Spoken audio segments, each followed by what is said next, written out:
नमस्कार. मी doctor Dheeraj Kotecha, laparoscopic surgeon, संचालक उमंग मॅटर्निटी आयव्हीएफ सेंटर. आजच्या या भागामध्ये आपण ट्यूबल रिकॅनलायझेशन म्हणजेच गर्भनलिका पुनर्जोडणी शस्त्रक्रियेच्या बद्दल जाणून घेणार आहोत.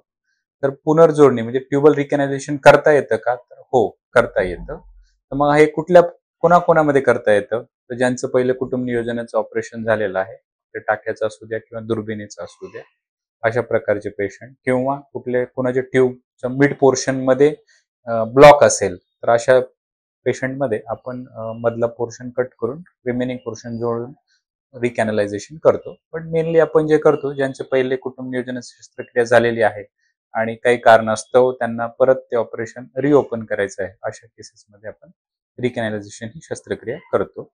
आता ही दोन तीन प्रकारे करता येते. एक म्हणजे ओपन शस्त्रक्रिया, म्हणजे पूर्ण पोट ओपन करून, त्याला आपण मायक्रो सर्जरी म्हणतो. दुसरं आहे लॅप्रोस्कोपिक, म्हणजे दुर्बिणीद्वारे केली जाणारी शस्त्रक्रिया. आणि तिसरं आहे रोबोटिक सर्जरी. रोबोटिक आता हे नवीन ऍडव्हान्स टेक्नॉलॉजी येत आहे, ज्याच्यामध्ये की रोबोटिकद्वारे केलं जातं. तर आम्ही जे येथे करतो ते म्हणजे लॅप्रोस्कोपिक ट्यूबल रिकॅनलायझेशन असं म्हणतो. तर हे कोणामध्ये केलं जातं? तर करण्यापूर्वी आम्ही काही इन्व्हेस्टिगेशन्स करतो, जसं की पेशंटची सोनोग्राफी, त्याच्यामध्ये AFC काउंट म्हणजे बीज तयार होण्याची महिलांमध्ये क्षमता कशी आहे, गर्भपिशवी कशी आहे, अजून काही ॲडिशनल फॅक्टर जसं की गर्भनलिकेवर सूज आहे का, इन्फेक्शन आहे का, किंवा हायड्रोसाल्पिंग्स वगैरे काही आहे का, हे असेस करतो. त्याच वेळेस आम्ही AMH नावाची एक टेस्ट करतो, ज्याच्यामध्ये की महिलांची बीज बनण्याची क्षमता किती आहे. ॲट द सेम टाइम त्यांच्या पार्टनरचं आम्ही सेमेन अनालिसिस करून sperm motility, count and morphology या गोष्टी असेस करतो. आणि मग जेव्हा हे सगळं ठीक असतं, त्यावेळेस आम्ही पेशंटला तो पर्याय रिकॅनलायझेशनचा पर्याय देतो. करण्यापूर्वी परत प्री ऑफ इन्व्हेस्टिगेशन्स आम्ही करून घेतो. त्याच्यानंतर पेशंटला काउन्सिलिंग केलं जातं त्याच्या सक्सेस रेट बद्दल. कारण की नुसतं गर्भनलिका जोडण्याने किंवा रिकॅनलायझेशन करण्याने प्रेग्नन्सी राहत नाही. सगळे फॅक्टर म्हणजे ओव्हुलेशन होणे, स्पर्म काउंट व्यवस्थित आणि एंडोमेट्रियम व्यवस्थित बनणे आणि मग ट्यूब कनेक्ट व्यवस्थित जोडले जाणे, हे सगळे फॅक्टर्स प्रेग्नन्सी राहण्यासाठी गरजेचे असतात. हे काउन्सिलिंग आम्ही पेशंटला करतो. जर पेशंट यंग असेल, AMH चांगला असेल, ओव्हरीमध्ये फॉलिकल्स व्यवस्थित असतील आणि ॲट द एंड जी ट्यूबल लेंथ आहे ती जर ॲडिक्वेट असेल, तर ऑलमोस्ट त्याचा सक्सेस रेट जवळपास 70 ते 80% पर्यंत जातो. आता ही शस्त्रक्रिया केली कशी जाते? तर नॉर्मली लॅप्रोस्कोपी करताना पूर्ण अनस्थेशिया म्हणजे जनरल अनस्थेशिया दिला जातो. त्याच्यानंतर ट्रोकार प्लेसमेंट म्हणजे जे इन्स्ट्रुमेंट जाण्यासाठीची प्लेसमेंट केली जाते. आणि मग सर्वात प्रथम आपण अनालाइज करतो की बाबा ट्यूब्स कशा आहेत, काही स्वेलिंग आहे का, काही इन्फेक्शन आहे का, ते पहिले आपण अनालाइज करतो.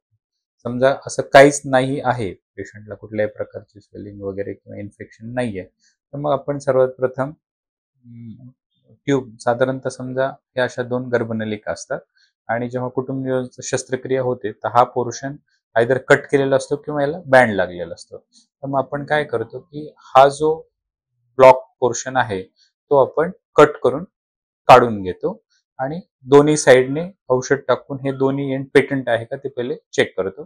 जेव्हा ते एंड पेटंट आहे असं जेव्हा आपल्याला कळतं, तेव्हा आपण खूप थिन थ्रेड म्हणजे जवळपास 5060 थ्रेड, प्रोलिन नावाचे धातू धागा आपण त्याच्यामध्ये वापरतो आणि त्या धाग्याने आपण 3 किंवा 4 स्टिच घेऊन गर्भपिशवीच्या साईडचे गर्भनलिका आणि इकडच्या बाहेर म्हणजे फ्री साईडची गर्भनलिका असं मध्यभागी जोडतो आणि जोडल्यानंतर आपण इकडून डाय पुश करून चेक करतो की गर्भनलिका ओपन आहे का नाही. जर दोन्हीचं डायमीटर जर छान असेल म्हणजे टुवर्ड्स द युटरस साईड आणि फॉलोपियन ट्यूब फिम्ब्रियल साईड, तर डाय कमी लीक होऊन व्यवस्थित बाहेर येतो आणि जेव्हा तो डाय फिम्ब्रियल एंड मधून व्यवस्थित बाहेर येतो, तेव्हा मग आपण ते सर्जरी व्यवस्थित झाली असं आपण कन्सिडर करतो.